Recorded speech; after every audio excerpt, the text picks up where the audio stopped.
floor is yours. Dames en heren, ladies and gentlemen, this is the moment that you've been waiting for. That was sort of the line I wanted to say, but it has been taken by the speaker before me, unfortunately. So I'll just introduce tonight's speaker. His name is Peter Littlewood. He's a giant of condensed matter theory. His CV is too long, so I can just highlight a few points. He's been head of the theory department at Bell Labs, head of the Cavendish laboratory. If that sounds like the pinnacle of your career, well, right now he's the director of Argonne National Laboratory. As a fun fact, his annual budget is larger than NWO's budget. So just to give you some perspective, right? It's size that matters. Actually, I got to know Peter the first time about 10 years ago. I was a PhD student. It was in Croatia on a small island off the coast of Split. And I was sitting in a room waiting to hear an after-dinner talk, which would be presented by Peter. He came 5 minutes late, entered the room with a bottle of wine, put it on the table and said, well, they gave me this bottle of wine and they asked me to entertain you for an hour. That's the first thing I remember. The second thing I remembered is that we talked for about 2.5 hours on many particle wave functions, think Loveland type wave functions. It's very interesting, learned a lot. And the third thing, it was very entertaining. So I got something. Peter, if you will, please entertain us.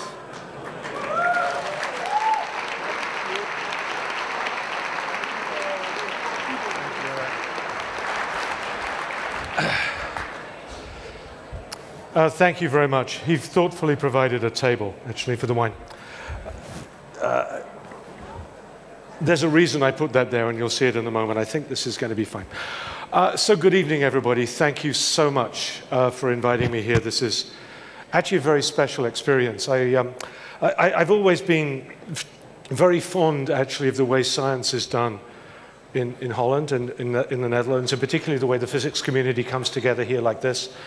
And it was just a great joy for me to wander incognito amongst the posters today and find out lots of stuff that were going on. And it's a very special place, and you have a very special community and a very special way of working.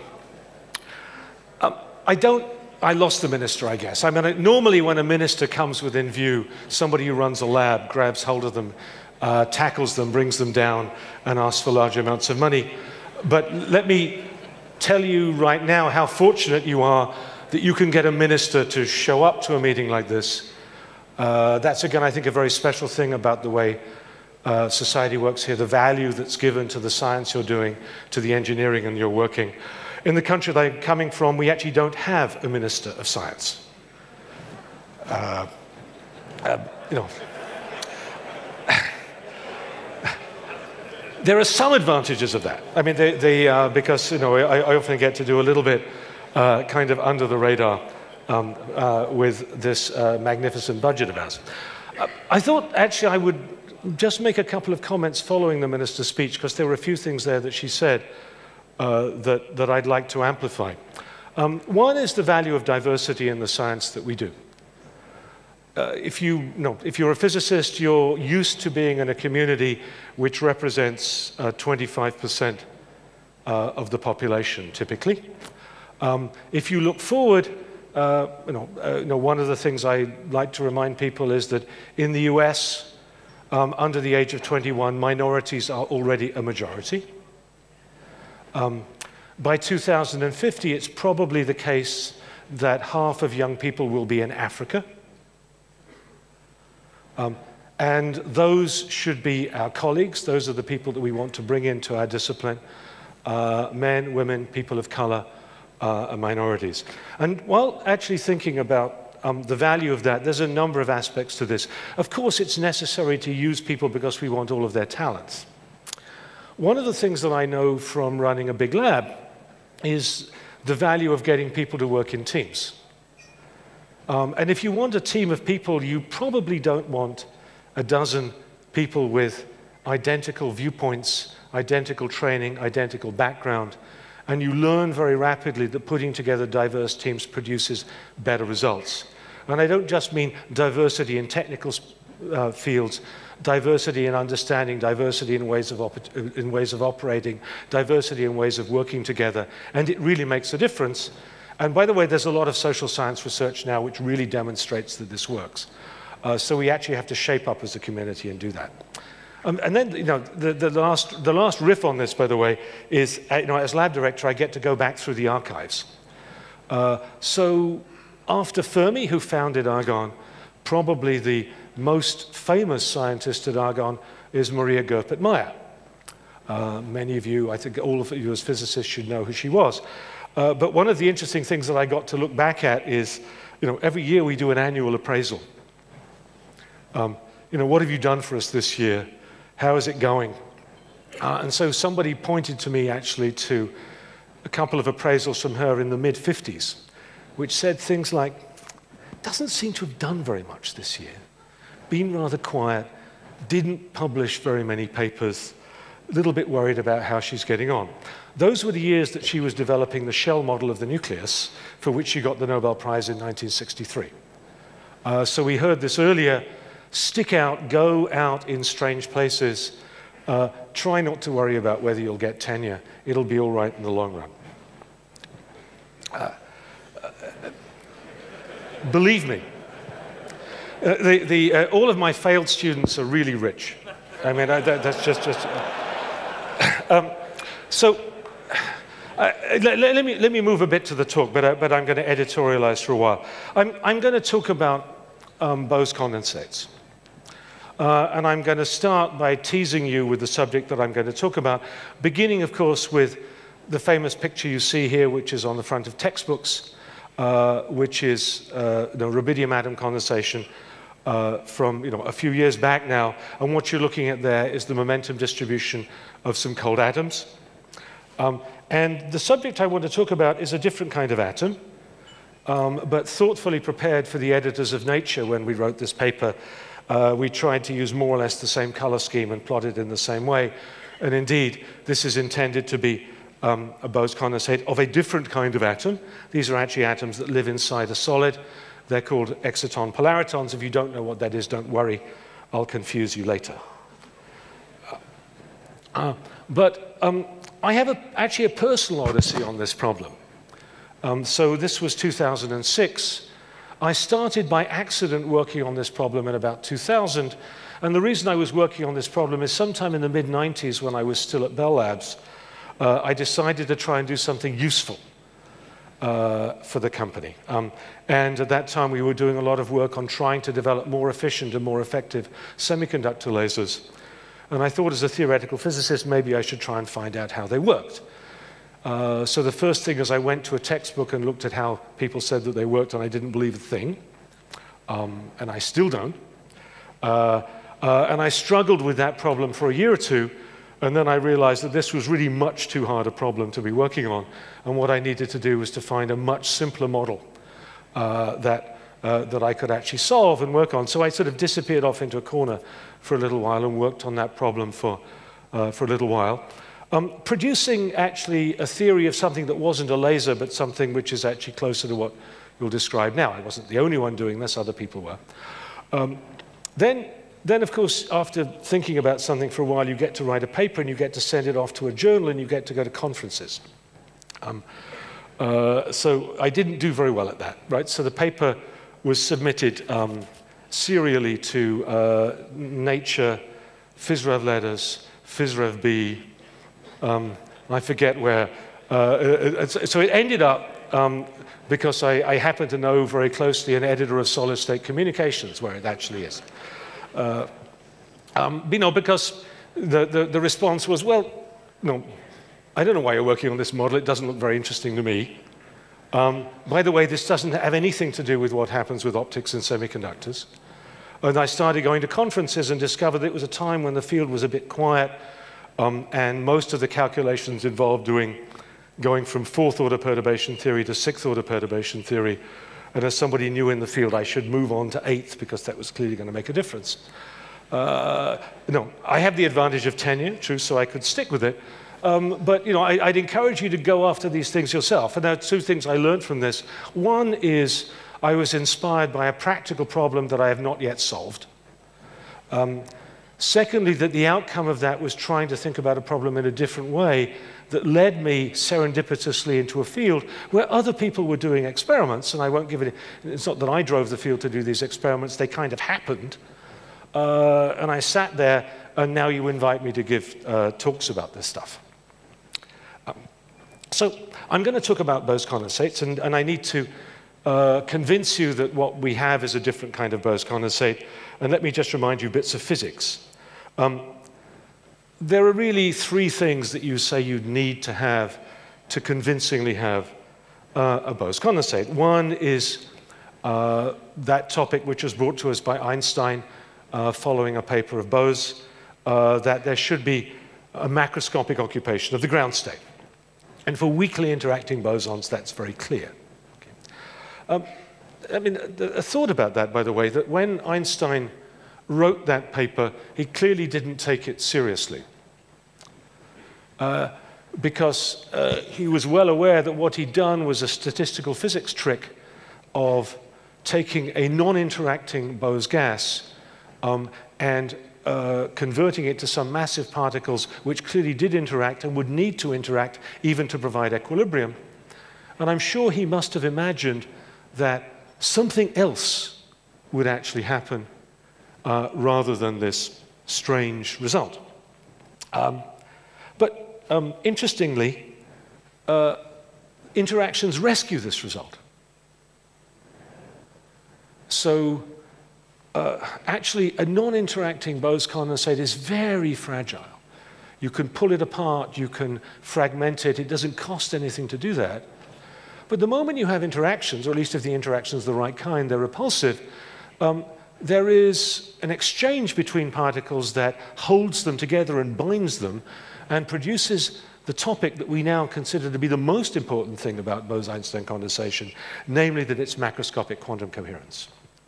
And that, I think, has to be one of the fundamental surprises of physics, that something which you might have thought would have been inimical to spreading atoms about on top of each other could, in fact, be enhanced by interactions. And you can see that, of course, in cold atom systems by doing experiments, and this is from the MIT group a while ago now. These are two clouds of atoms turned into a condensate that have been allowed to expand into each other, and then you can see the characteristic fringes that they take place as a wave pattern. And then the third thing, of course, about this is now there's a wave function and there's a macroscopic phase associated with that. The next thing about that, which in some sense was already known much earlier, was the concept of superfluidity. And we now understand that the way to think about superfluidity is because of the macroscopic quantum coherence that ties everything together, there's a level of rigidity in this fluid that means that you cannot tear it apart, that it will flow around objects, that individual particles cannot scatter out of it. So this is a sort of brilliant flow which has come through the subject of physics over the last century or so. And I think really going back, of course, to the discovery of superconductivity here in the Netherlands in 1911, about which more later. But actually, the subject really belongs to this chap. Now, I'm looking, so I want to check whether you know who this is. Usually when I put this face up, I get all kinds of bids from the audience. But because this is Holland, you will save me from having to try to pronounce his name. Thank you. Yeah, indeed. So I can never get this right. So, Christian, whatever, Haugens, right? But this, again, I think is a lovely and interesting story. Huygens, of course, was a great physicist who did very, very many things. But the one I want to talk about tonight, he was kind of unsung for in his lifetime. And he did a lot of work on clocks. He actually had patents on several aspects of the clocks, patents that caused him to spend a lot of time with lawyers. Remember that the history of doing applied research has always been with us. In 1663, he was elected to the Royal Society of London, the second foreign member of the Royal Society. The first one was from France, and I can't remember who it was, but he was the second one. And the Royal Society had been founded only a few years earlier, and the Royal Society had been founded rather, I think, on the vision of an organization like FOM. There was an understanding that there was a national need for an organization to bring together scientists to discuss their work, but there was also an understanding that that national need was on occasion pretty darn applied. And the King had a strong view of the Royal Society. Those of you who know a bit about English history will know that Charles II had just been restored to the throne in 1660, and he wanted to make sure that the intellectuals were kept under close observation. Furthermore, Britain was at that time engaged in thinking about maritime exploration, building a navy, and frankly was at war with Holland, I believe, mostly. So the Royal Society started handing out research grants, what we would now call military research grants, and one of the first ones to get one of these was actually Huygens, because they understood that in order to know where you are in longitude, you need to have a really good clock. They knew that Huygens was actually the best clockmaker, and so they said, please produce us a maritime clock. So he took the money and he set to work, and he discovered something. So for this, you need to understand a little bit, of course, about sort of experimental method. If you're trying to make very accurate clocks, how do you know how accurate it is? I mean, you can time them over a day by the sun or something like that, but you can't time them against other inaccurate clocks. So actually what he did was to make two. He tried to make two identical clocks, knowing, of course, that they wouldn't keep exactly the same time, and expecting to use the time of one to measure against the time of the other, so he would have some understanding about how accurate his clocks were. And he discovered something a bit strange. And in fact, the sort of essentially apocryphal story goes that one day he was actually sick and in bed, and the room became very quiet, and he looked across to the other side of the room and discovered actually that the two clocks were beating in synchrony, actually anti-synchrony. They'd locked out of phase, and regarded that, not surprisingly, as a remarkable observation. So firstly, why did it happen? He divined that correctly. He'd been a bit cheap on this, so he'd actually put them together in a common frame, so they were actually coupled quite strongly. And he deduced, as he said, that the effect of their coupling came from what he called imperceptible movements of the common frame supporting the clock. Namely, they were coupled by phonons, modern language. And you can read there in Latin, I think he said, sed consonorant semper reciprocationis utriusque perpendiculi. I didn't go to Cambridge for nothing, by the way, it's just and so he reported all of this, and actually this comes from the paper, from the letter he wrote back to the Royal Society in 1665. Now, I think we now all should understand that this is the first paper in the modern theory of nonlinear dynamics. Probably a foundational paper opening a new field of coupled nonlinear oscillators. What did the Royal Society say? Well, this is actually recorded too. The paper was read out, and they behaved like any standard funding body would. They were deeply unimpressed. They said, look, your clocks are so bad that one clock can change the time of the other clock? You're trying to sell us this nonsense? Right? Okay. It appears he lost his funding at that point.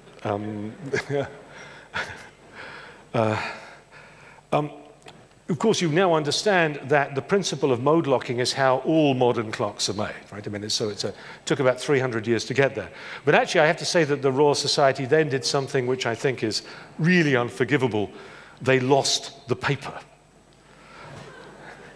So although it says 1665 on this, it was actually published in a supplement, because sometime about a century later, somebody checking in the basement found a mouldering pile of old papers. Amongst it was this. So I think, FOM would never do that. Now, that said, there is a real reason for having this here, because apparently this is an inaugural experiment. The reason for this table is I thought I would try and reproduce this, and there's a reason for this, not just because I like doing things that have fun with this, but it actually has a point for what I want to talk about later. So I actually have here a couple of nonlinear oscillators. They're called metronomes for this purpose, and I'm going to set them on. I need to get this right, so you should never really allow theorists to do experiments, especially after dinner.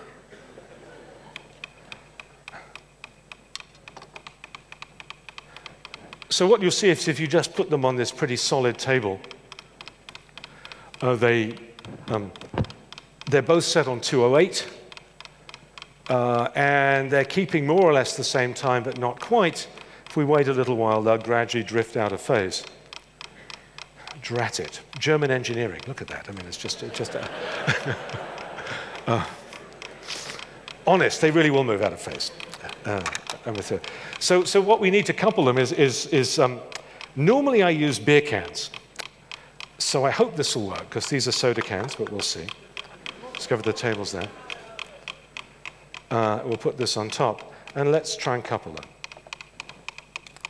And let's hope this table is still horizontal. That was the reason I put it. Wasn't horizontal, thank you. Yeah. We may need some small adjustment here.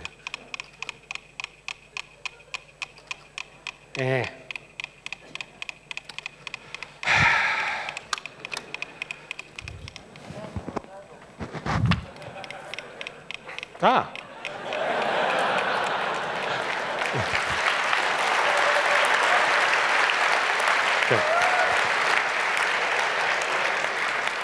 It works better if you're not looking at it, actually. It's very, so.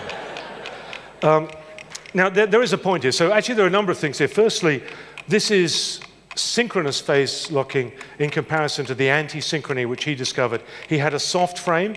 This is inertial coupling. It drives you the other way. There's a very interesting transition between the two, actually, where you go through chaos.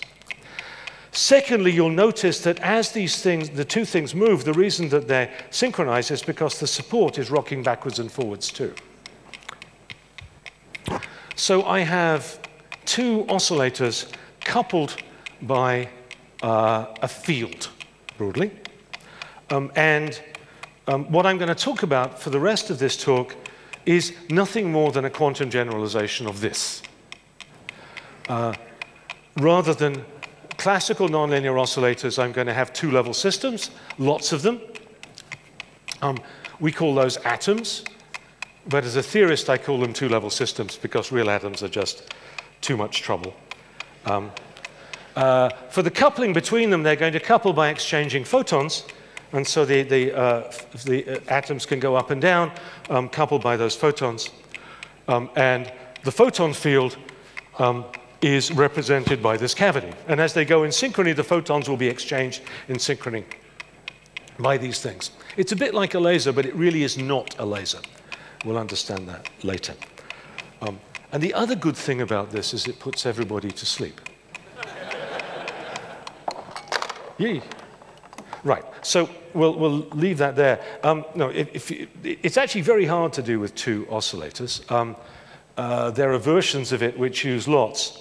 So I had one that I made earlier that I was going to use if this didn't work. Check this on the, it takes a while to run. Well, while I talk about it, we can run this. Let's see if it goes there.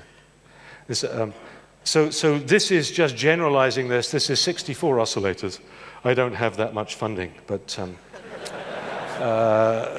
to do this. And you see they've been set going and they're running more or less. This thing actually synchronizes really quite rapidly. You might imagine it would take longer if there were more oscillators. In fact, the more oscillators you have, the more rapidly it synchronizes. I do need to speed it up a bit, otherwise we'll never get home tonight. If I go about here, you now see it's almost done. If you look at the one, there's a couple which are out here. The one on the very right here, the third one from the back, manages to have got into a neutral position. There's an excitation in the ground state. That's otherwise known as a Higgs boson. And actually, I'm not kidding. But it too will eventually decay into the vacuum, and you'll see all of these things going together. And the process then of this is actually that we synchronize all of these things together. They're on a kind of a swing, which you can see rocking backwards and forwards. And this is a nice thing it will eventually do it. Honest. Go. Here you are. I'll make it happen. Ta-da. Right. But as well as a kind of sort of nice demonstration to do after dinner, this is, in fact, a very, very good analog of the system that I want to talk about. And so I'll switch from a moment from this style to what I want to talk about in terms of the real systems. So I want an atom, and the atoms we're going to use are actually made inside a solid, and you can make light atoms in semiconductors very easily. If you take a semiconductor with a band gap, and it's empty, so something like gallium arsenide, in fact, gallium arsenide we will use. One of the lowest energy excitations you can make, of course, is to promote an electron from the valence band up to the conduction band across the Fermi sea. Now, those particles, of course, are charged. There's an electron in the hole. They're coupled by the Coulomb interaction, and they're bound by the Coulomb interaction to make something that will look like hydrogen atoms, and they're conventionally called excitons in solid-state physics. And they're very well studied and have been very well known for a long time, and they look a little bit like hydrogen atoms. In fact, they look a lot like hydrogen atoms. And because a hydrogen atom is a boson, by the way, people have tried to make Bose condensates out of these things for a very long time. And it still remains one of the most interesting and challenging topics to try and not make a solid out of these things or have them decay very rapidly, but to actually make a quantum fluid out of it. How big are they? Kind of interesting, actually. They're typically quite big things. Since the effective mass is, of course, typically smaller than 1, there's a dielectric constant to screen the Coulomb interaction. The binding energy is typically not 13.6 eV, but a few millivolts.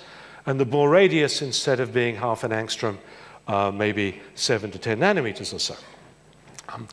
The problem, of course, with trying to do physics with systems you created like this is that they decay. And particularly if you have a direct gap semiconductor, they have a radiative decay. So the radiative decay involves emission of a photon. Of course, if the photon escapes your sample, all is over. But if you have, in some sense, a very large sample, or if you're smart enough to put mirrors on the sample, you can keep the photon inside, and that photon then will, has a possibility of being reabsorbed. Now, actually, I just described a mixture of states, which is what you have in a laser. In a laser, you actually have a mixture of excited two-level systems and photons, and you can find them, and they're distinct. The real quantum mechanical ground state, of course, is a superposition of the two. It's an object which is a quantum mechanical superposition of an exciton and a photon, and that is called a polariton. And that object has some interesting properties. It has some mass, but it has a very light mass. It has some interactions, which the photon doesn't do. And if you can create systems based on this, you can attempt to make quantum fluids built out of these objects. And of course, because the mass is very light, quantum mechanics turns on at a rather high temperature. But it's difficult to bring photons to thermal equilibrium, although, as I'll show you later, somebody's figured out how to do it. But the collisions between these particles then allow the system to reach thermal equilibrium. So again, to put on numbers of this, the typical polariton effective mass is about 10 to the minus 4 of an electron mass. And I'll talk in 2 dimensions actually, 2-dimensional systems, the Bose-Einstein condensation temperature varies inversely roughly with the mass. We're, 10 to the 9th times better off than cold atom physics for the same density. Of course, cold atom physics can do many things that you can't do here, but actually we'll be talking about physics which is relevant potentially up to room temperature. A bit more detail about how you do this. The experiments I'll talk about in a bit of detail in a moment involve using quantum well excitons. So you start by making a semiconductor and confine excitons in a layer or multiple layers in terms of a solid. Okay? So again, I have this bound electron hole pair. It's going to live, it's going to float around in some 2-dimensional sheet if I do this. As I described it before. So if you now look at the excitation spectrum involving the center of mass moving along the x-axis and the energy moving along the y-axis, what you get, of course, is a particle-hole continuum. That's the band gap of exciting from free particles and free holes. And somewhere bound below that is the lowest energy of the quantum well exciton, the 1s. And of course, there's going to be 2s, 2p, whatever. And we'll be focusing down just on that narrow regime of energy associated with that bound state. So the next trick is what to do with the photons. You can make, and folks have known to make now, been known to make for about 20 years, so-called quantum well microcavities, 2-dimensional cavities. From a theorist's perspective, this is easy. You just put mirrors on the side of your sample. You confine a half wavelength of light inside that. And then that confined photon mode also has a 2-dimensional dispersion curve. And here it is. It's the top curve on there. It's the intersection of the light cone with a plane, because you fix the momentum in one direction. So it's very steep, but it's a parabola. Now, if you're really clever, you make those 2 things degenerate. Easy for me to do, not so easy an experiment, because remember that we're trying to tune something within a few millivolts of a 1.5 volt gap, say. And so this is tricky. But my experimental colleagues have figured out how to do this and how to do this very well. And then lastly, of course, you remember that when these 2 things meet, they mix and they hybridize. And this is the dispersion curve. So the modes split into something that you will call lower polariton and upper polariton, those 2 branches labeled LP and UP in the blue. The magnitude of the splitting is driven by the dipole coupling between them, the so-called Rabi splitting. That varies, of course, material to material, but it can be easily several to many millivolts, tens of millivolts easily. And now, and the wave functions of these particles, at least if the density is low, is just a superposition of an exciton and a photon. So if you watch the wave function of any of these polaritons, it is just a component which is an oscillation which is shared coherently between the exciton and the lattice. So if I just had one of these things on here, you see I'm getting some rotation backwards and forwards, and there's one exciton mode coupled to one photon mode, and I've got a mixed mode with these things. Okay. Now, if I start adding more particles in here where these things are out of phase, of course, I'll have a superposition. But at the moment, I'm actually looking for the analog of if you like, Huygens ground state. How do you inspect the system? The mirrors aren't perfect, so photons will escape. But if your mirrors are flat enough, what happens as the photon tunnels through and comes out into the outside world where you can observe it, is that the lateral, the transverse component of momentum will be conserved. So if you measure the angle at which the light comes out, you now know what is the momentum of the particle that emitted it. And of course, we're looking for a bunch of particles which will be sitting down in the bottom of this well. And we're hoping to get a thermalized distribution with an effective mass very small, and therefore potentially a rather large condensation temperature. And the actual ground state, if it is a coherent state, will be this. Now, as you should all know, a coherent state of a large number of oscillators is quantum mechanics' best attempt to make a classical state. So this talk, by the way, completely diverges in light from the talk you heard from Anton Zeilinger, gorgeous talk you heard this morning, where he was talking about real quantum properties of light. And I was just thinking when he was saying Einstein had this thing as what is light? Well, whatever you want it to be, I think is the answer.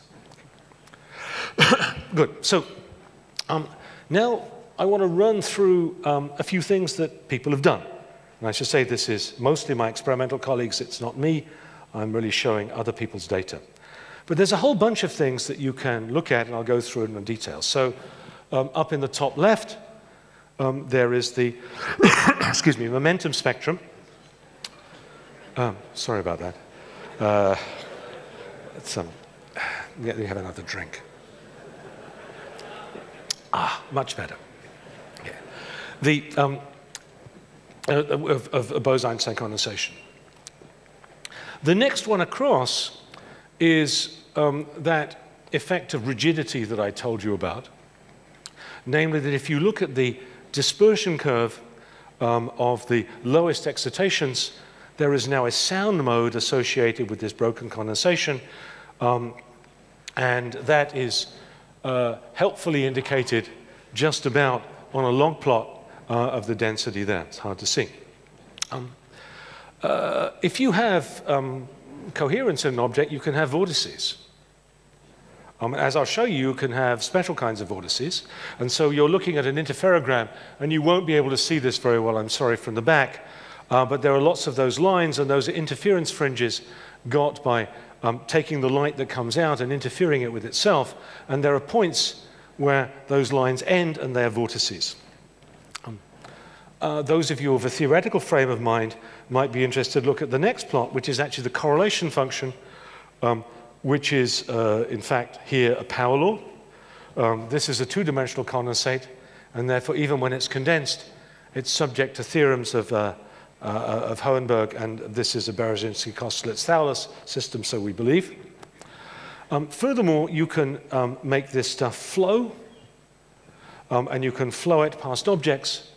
And if you flow it very quickly, it doesn't decay.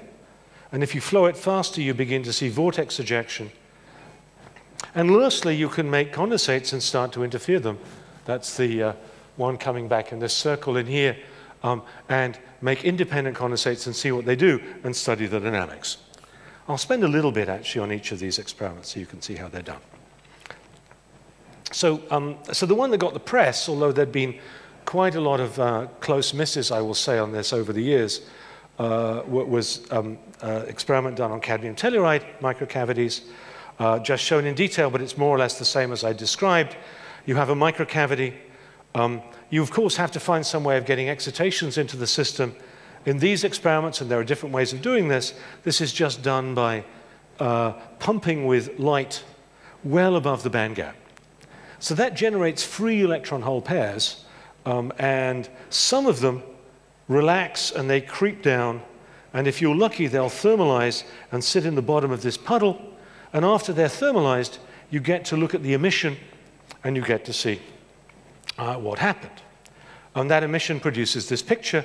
You can either look at it in energy momentum space, which is the bottom curve, and so you're seeing the bottom of a parabola, or just integrate over the low energy states and just measure n of k. And you can see two things here. It's getting sharper both in momentum and in energy. Does it look Bose-Einstein-like? Well, sort of. So if you plot that distribution on a log linear plot, that's a plot where if you just had Maxwell-Boltzmann statistics, you would see a straight line. At the lowest excitation densities, you see you do in fact get a straight line. So that's something which is a Maxwellian tail. Tells you a little bit about what the effective temperature of the system is. But then there's this sharp peak which develops near the origin, which here is pretty ratty. And of course, if it is a condensate, it should be coherent. I'll show you a bit about coherence in a moment. Now, no, these early experiments were sort of just on the edge of being doable and workable, but now people have built systems either in cad telluride or in gallium arsenide or increasingly other things, where we now actually can make polaritons which have very long lifetimes and one can use to make circuits. So this is particularly a nice experiment that comes from David Snoke's group, and I should explain what that is. So on the top panel is just showing you light emission from where you've pumped it. So you're pumping it around 1.71 electron volts. The bottom axis, sorry I don't have a pointer here, is X distance along the crystal. Okay. And if you look just directly below that, what you're seeing then in the spot below that is luminescence coming at the polariton energy. We know that is actually where the polariton energy is at that point. You also see luminescence coming from somewhere about 250 microns away to the right. So what happened there? Well, actually we know. So the first thing is that in order to tune your cavities, it's very difficult to line them up straight, and in fact it doesn't help. So all of the cavities have a wedge. So the wedge on the cavity, which is a space, is that dashed line which is running across here, and that just represents the fact that the polariton energy changes slowly and you use it to tune your cavity. Now the hill on which the first piece is standing is actually associated with the fact that when you pump, you create lots of trapped excitons, and those trapped excitons make a potential that push up the exciton levels too. Okay. And they live just where it's put. So in fact, there is a potential that the polariton sees, which is more or less like that dotted line, and one can find other ways of really measuring it in detail. So actually what happened? Well, remember that I told you that there's an energy-momentum relationship of the velocity of the polariton between the angle at which it's emitted. Of course, it's very easy to travel so fast that you can't get out, right? Because you're in a medium of a large dielectric constant. And so, in fact, what happens is that the polaritons accelerate down the hill, gathering kinetic energy and losing potential energy. But then, because they're essentially dissipationless, they excite all the way up to the other side until around on the right here, you see them slow down and turn around. And when they slow down enough, they're close to zero momentum and they emit light.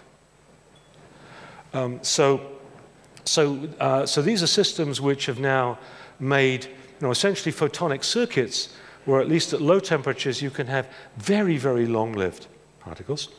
And now if you look at condensation made out of things like this, you actually see very good Bose distributions, which are on the left. And furthermore, you can see a decent connection between the temperature where you observe coherence and the Bose and the number of particles that you observe at that temperature. Okay, so it fits crudely what one would expect from quasi-2D physics. The topmost curve on the left, by the way, doesn't fit very well with Bose distribution, and it shouldn't, because this is a system which is strongly interacting. So in fact, as you go through the transition, the distribution actually changes away from the Bose distribution because of interactions. What about coherence? The way again, there are straightforward methods to study coherence. One thing to do is after the photon comes out, if it's emitted elastically from the condensate, you can take it, you can put it into an interferometer. And in this case, it's been put into a Michelson interferometer, so it's been split. One of the images has been turned upside down, and then they're interfered, and that produces the coherence pattern on the right. Now, it's kind of a ratty coherence pattern, largely because the mirrors aren't very good and the spot wasn't very big.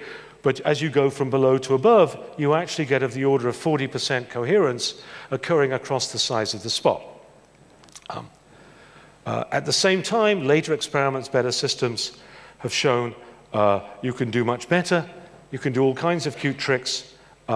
You can, if you look in the energy direction, you can really see line narrowing, which is much sharper than in all those previous experiments.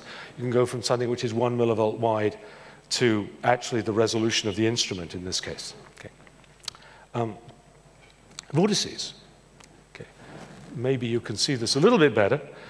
So what you're looking at there is the intensity on the left and the phase of the interference fringes that you would make in an experiment like that. And what you can see is that a fringe ends, and it ends at a 2 pi singularity. Well, actually, sometimes 2 pi, sometimes pi. Because light has a polarization, this is not a scalar condensate, it's actually a spinor condensate. And therefore, in fact, it's possible to have a half vortex where when you go around the half vortex, you get pi from the phase of the superconductor, so the superfluid, and pi from a rotation. And so, though this is seen here, where you look in one circular polarization on the left and one on the right, and you're seeing a vortex in one and not in the other. Okay. I mentioned superflow.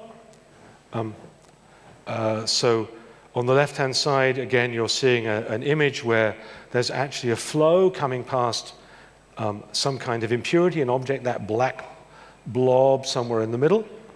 And you can see that the fringes reconstruct. Now, this is, by the way, this is interesting. This is, one can attempt an Air Force research grant with this, because, of course, this is a cloak.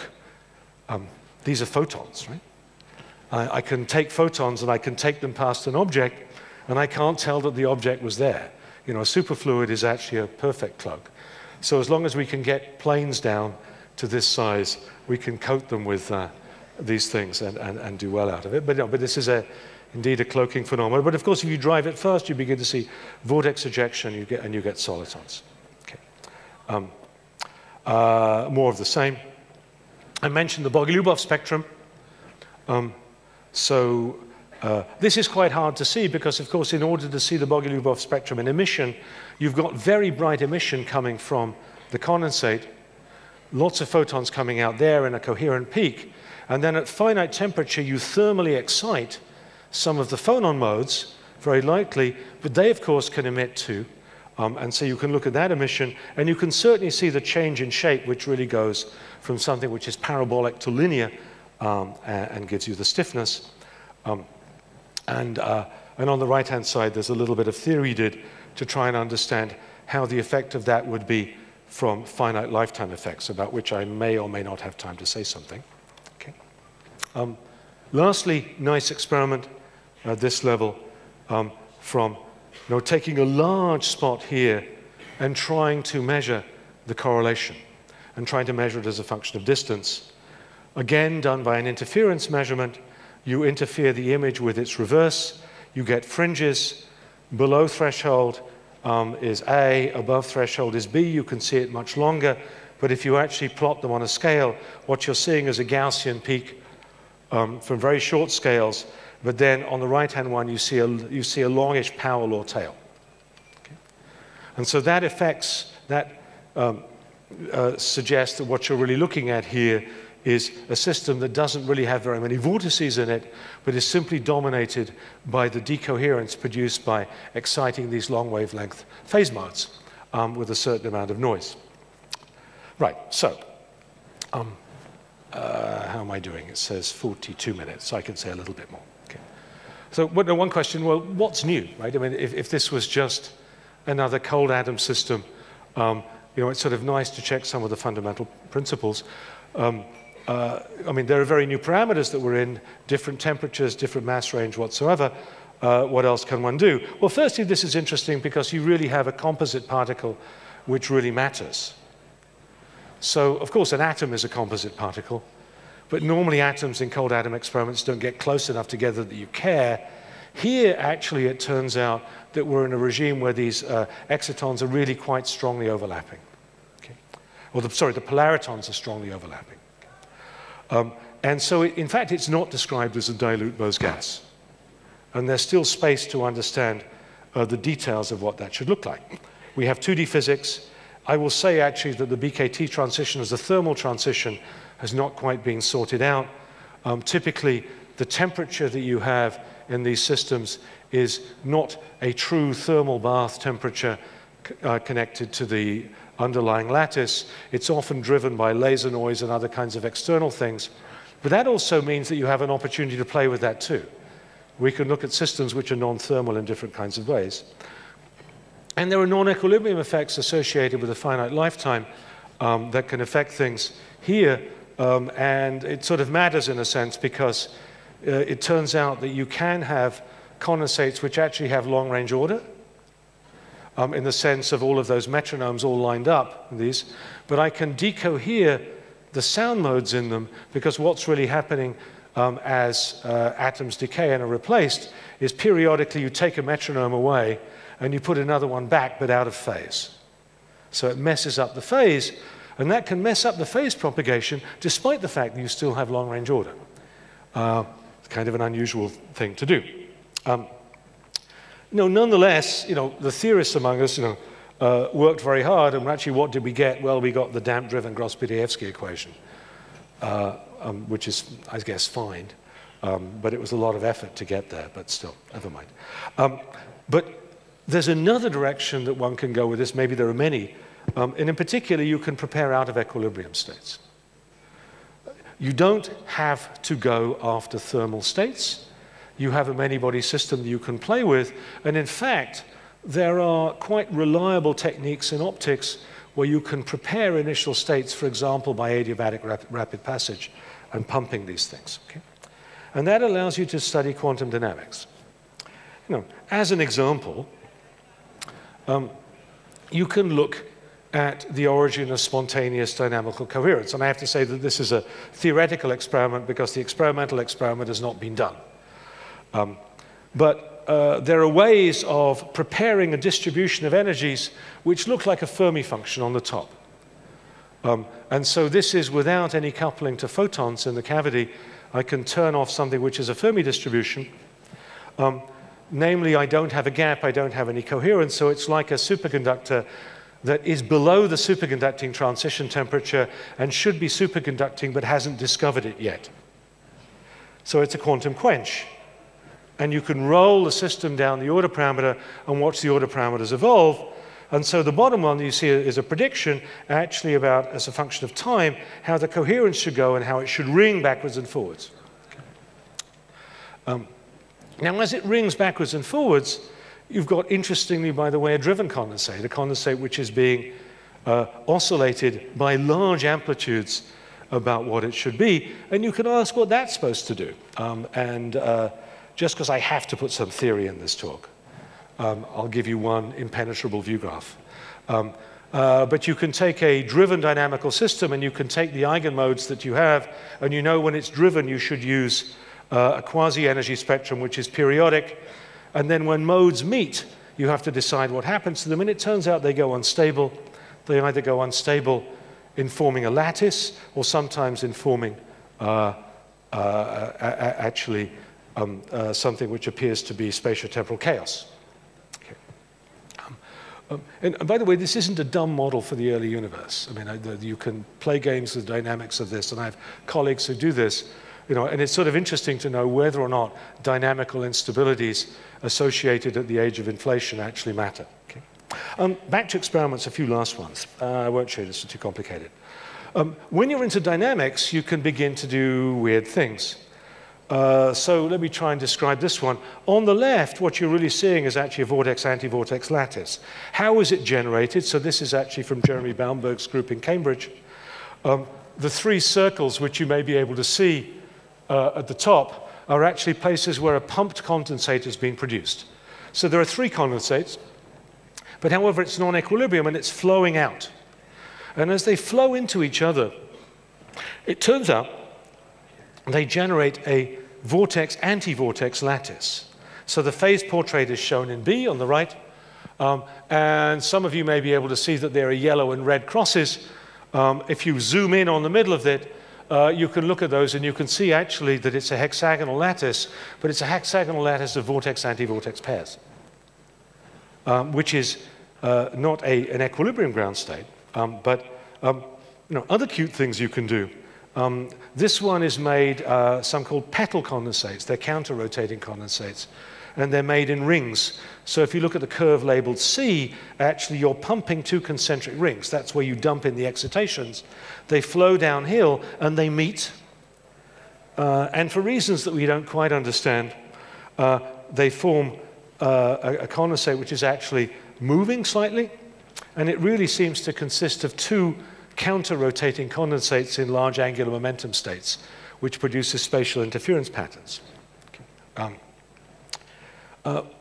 We're starting to make systems based on new materials, not just lattices of traditional MBE-grown semiconductors. A lot of work is starting to happen in 2D materials. So here you're looking at a wafer of tungsten diselenide on top of silicon, again excited by light, and those wave patterns are in fact propagating polariton modes, which you can make inside these not yet condensed. But this is actually very interesting because this is offering a new route to go for photonic systems. You don't have to build a cavity on top of it. This is just a wafer stuck on silicon dioxide. You're relying on the very large dielectric mismatch to produce confinement. I predict that there'll be a lot of activity in this direction. I mentioned that you couldn't make BEC out of photons. I used to say that. Martin Weitz and company in Bonn proved us wrong. They have a nice trick. You can put photons in thermal equilibrium with a set of dye molecules here. But then the photons are kind of in free space. So you observe them away from the dye molecules, but nonetheless they're thermalized. And the curve on the right-hand side is showing the evolution of a BEC peak. It's plotted in function of wavelengths rather than other things we've seen before. They've lately started doing even cuter things with this because you can change the ratio of your system size to your bath size, and you can move from the grand canonical to the microcanonical ensemble and learn and relearn all of your quantum statistical physics associated with that. And that's the experiment at the bottom, measuring G2. This is really pretty. You can actually do this with cold atoms. My colleague, Jonathan Simon, in Chicago, works with Rydberg atoms, so Rydberg atoms which are then put inside an optical cavity. And this is some very recent results where they demonstrate that you can really have polaritons in there. And actually, one of the favorite things I'd like to go back to is cuprous oxide. Cuprous oxide has bedeviled the field of exciton condensation because this ought to be the ideal system to observe condensation of pure excitons without any of this photon stuff. But now people are beginning to work on Rydberg excitons, and I think we'll start to put those in a cavity. There's a lot more. There were some posters I saw today which were really exciting and really interesting. There's a lot of work going on in very many places, but it now really is a good time to stop. I have to thank a few people who did the theory that I didn't talk much about, but in particular, a bunch of graduate students who, for the early part of their career, sat with me crying over referees' reports, saying, why are you worrying about this completely impenetrable, uninteresting, wrong, and a few other things they said, actually, about this, which I can't repeat. But I will say, all now seem to have faculty positions. So it does work. You can get tenure by being stuck out in the odds. So thank you very much, and with that, I'll stop.